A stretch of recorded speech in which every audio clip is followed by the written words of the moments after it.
Hello, everyone. Welcome to IT World Canada's weekly update. My name is Alex Radu, and we have a special prediction show for you this week.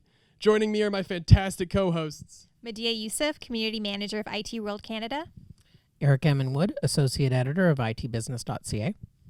And I'm Mandy Kovacs, Staff Writer for IT World Canada. We figured there would be no better way to celebrate the new year than a good old predictions episode. So this week we'll be making some 2017 predictions about the consumer side of the tech industry. So without any further ado, this is IT World Canada's weekly update.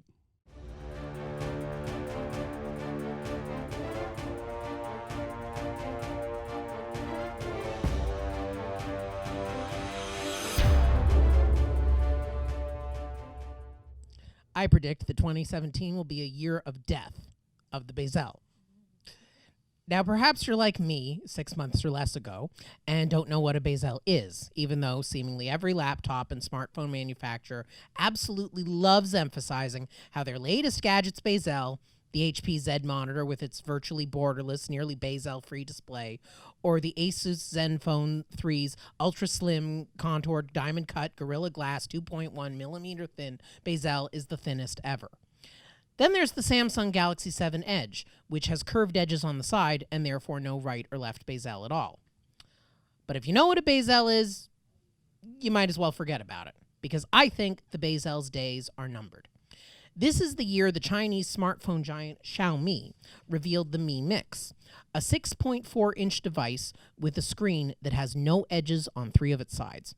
Xiaomi pulled this off by eliminating the earpiece, which has been replaced by a ceramic drive unit that uses the phone's metal frame to generate sound, and by placing the selfie camera at the bottom instead of the top. Now, the Mi Mix isn't coming to North America, but it does illustrate the type of device Samsung or Apple could be working on, and the next iPhone and Samsung devices are both predicted to have edgeless displays. The question is, will consumers embrace them or cry out, "Dude, where's my earpiece?"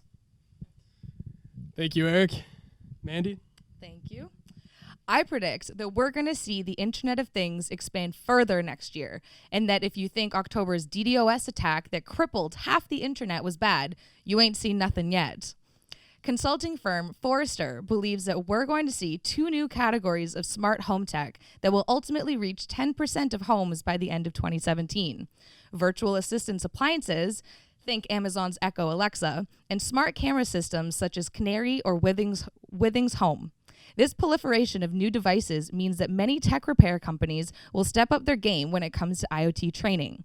But it also means that more hackers than ever will be trying to exploit security vulnerabilities on as many of these devices as possible, which more than likely means we're going to see another DDoS attack. Meanwhile, I'd also like to boldly say, fully aware that it was probably said in 2015 and 2014 and every year since the term the Internet of Things was coined in 1999, that this will be the year manufacturers finally build a consumer IoT device worth using, and that they will finally realize that just because you can connect to a random appliance to the internet doesn't mean you should. Bold prediction, Mandy. And Medea? Thanks, Alex. I believe that companies are going to keep applying many of the mobile-driven lessons they learned this year. 2016 was the year chatbots and augmented reality hit the mainstream, with Facebook Messenger alone welcoming over 30,000 bots, from Poncho the Weather Cat to SantaBot. As for augmented reality, I personally hope I never see another blog about Pokemon. No. What? What do you mean? I strongly disagree with every fiber of my being. Well, as sick as we are of hearing about that game,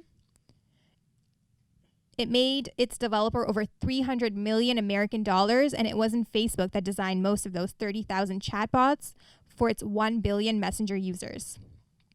So I think in 2017, developers are going to go all in. More sites and more online services than ever will be designed mobile first to reach that massive audience that loves to use their smartphones as anything but a phone. More websites are going to resemble apps, and services will require nothing more than the single push of a button. All right, well, those were some great predictions, and I figured I'd make my own as well. And I'm going to go with the prediction that smartwatches are going to really peak in popularity in 2017. I think in the latter half of 2016, we're starting to see smartwatches like the new Apple Watch, the new Zen Watch, and the new Samsung Gear S3 really start to look more professional and business-like, and like a watch that maybe someone in business might actually want to wear in a meeting with, important C-level executives.